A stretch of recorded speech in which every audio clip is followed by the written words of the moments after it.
Hello, ako si RB. I think sa mga dating subscriber, kilala na ako ba? Sa Our Story, Our Run, I'm RB. Just trying to start my channel, Our Story, Our Run. And daming obstacle, mga subscription from software sa pang-edit. I was parang naban ako sa Facebook. Naban din ako, may mga limitation din sa when it comes to royalties sa YouTube na hindi ko ini-expect lahat.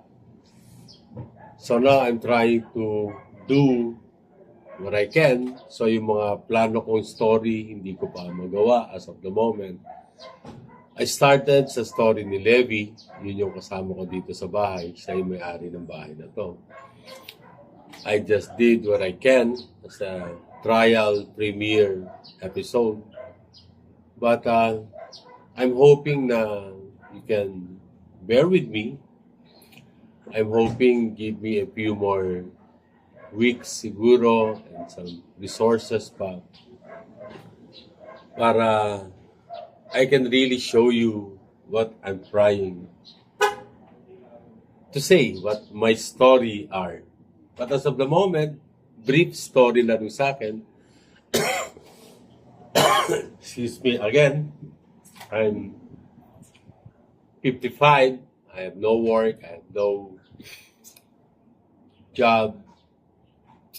I have invested yung blessing ko dito sa laptop, pagpapagawa ng cellphone, sa speakers, some gadgets, some essentials na kailangan ko. Itinodo ko lahat talaga.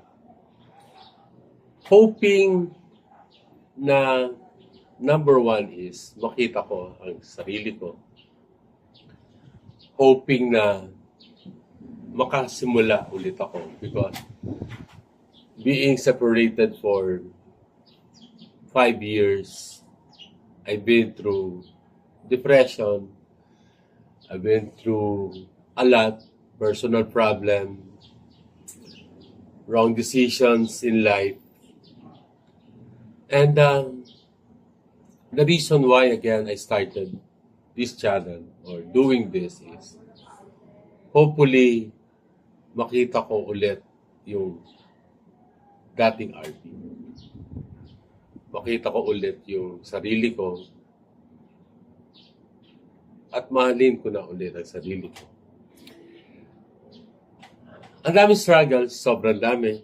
Again, yung mga hindi ko ini-expect na mga sa Facebook, royalty, subscription.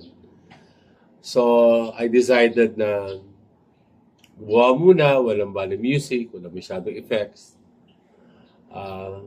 Edit lang, basic edit. I'm trying to get the momentum that I had before I did this. But to tell you the truth, medyo na-disappoint ako. Na-overwhelm ako ng mga challenges. And hopefully, this coming days, makabangon ulit ako from all of that. And hopefully, unti-unti, because ang dami ko ng lineup ang dami ko ng story na nakalanap, different people. Unti-unti, I can find the strength again na gumalaw, take the step. I stopped running for the past 1 week. Hindi na ako nakakatakbo because I'm so focused on my channel. And hopefully, I can really show and I can really see yung sarili. Bye!